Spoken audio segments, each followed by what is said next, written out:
Hey there, viewers, this is Sudi. The First Nations really got dealt a lousy hand. Even India and China had trouble fending off the Europeans, and millennia of isolation, inferior weaponry, lack of beasts of burden, and extra helping of the measles and smallpox epidemics certainly didn't help the natives. There really wasn't a chance for them to repel colonization without some boredom boost.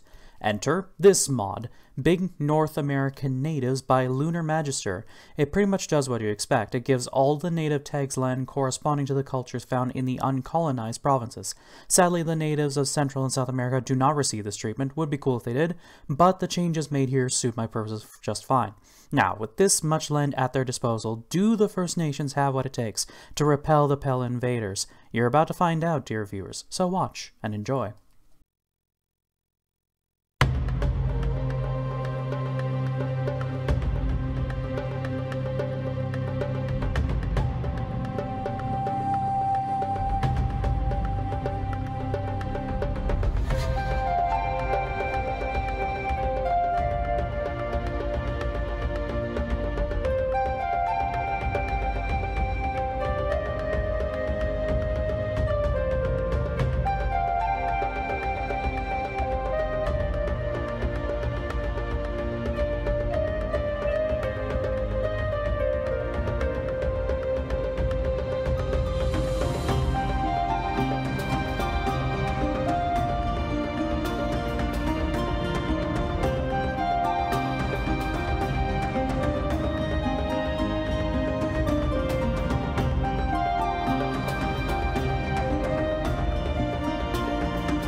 Meanwhile... So, I did a test run on this mod, but it was only after I checked the map that I realized that I accidentally had the development of all provinces set to flat rather than default setting, making all the countries much weaker, which meant that the game did things.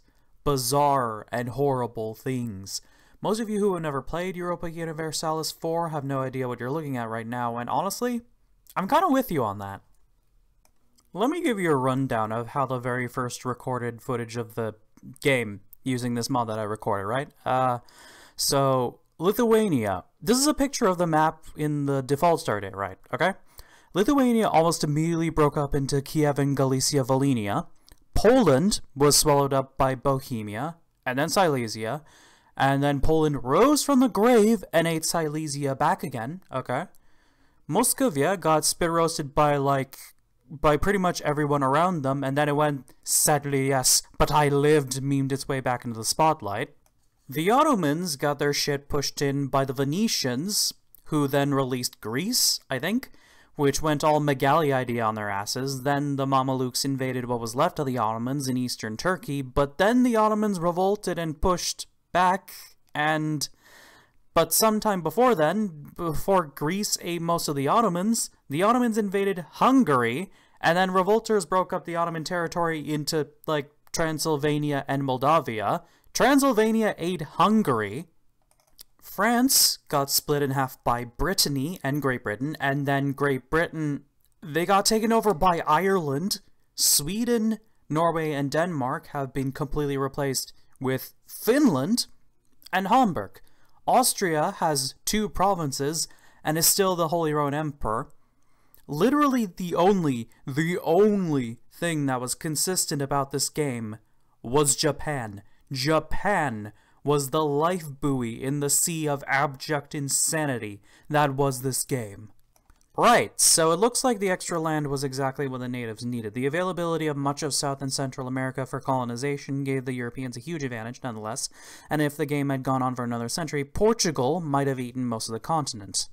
One of the most outrageous things to happen in this game was Britain managing to get a personal union with Spain and inheriting all of its land and colonies. The historical friendship modifier with England is probably the only thing that kept Portugal from meeting the same fate. I've seen Russia flounder quite a few times in recent patches, but I didn't expect the Timurides to get this big.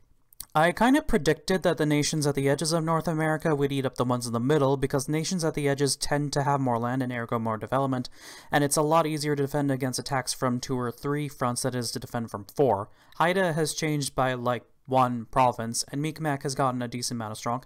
So yeah, that's the end of this mod showcase. I hope you liked it.